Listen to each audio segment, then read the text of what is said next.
বৈষ্ণব নয় তো, বৈষ্ণব হলে তো পাপ পবিত্র হতেন। আমি বৈষ্ণব নয়, যদি বৈষ্ণব হতাম না তাহলে দর্শনে পবিত্র হয়ে যেতেন।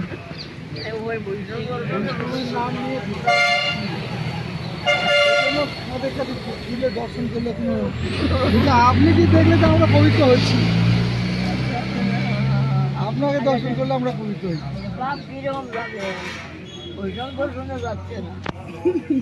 ভাই কি করে যাবে বৈষ্ণব দর্শনে পাওয়া যাচ্ছে না।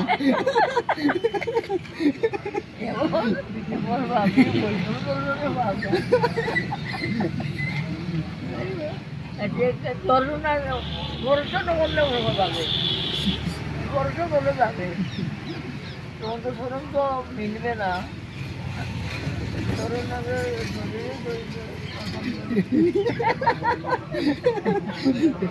আপনি তো দিনের দিন বাচ্চা, আরো বেশি বাচ্চা। আমি বলি আপনি আমাদের আশীর্বাদ দিবেন না কি? আমার আশীর্বাদ হবে না, কামের দরকার নেই, বাবা আপনি দিয়ে দেন, সেটা আমরা বুঝবো। কাজের দরকার নাই।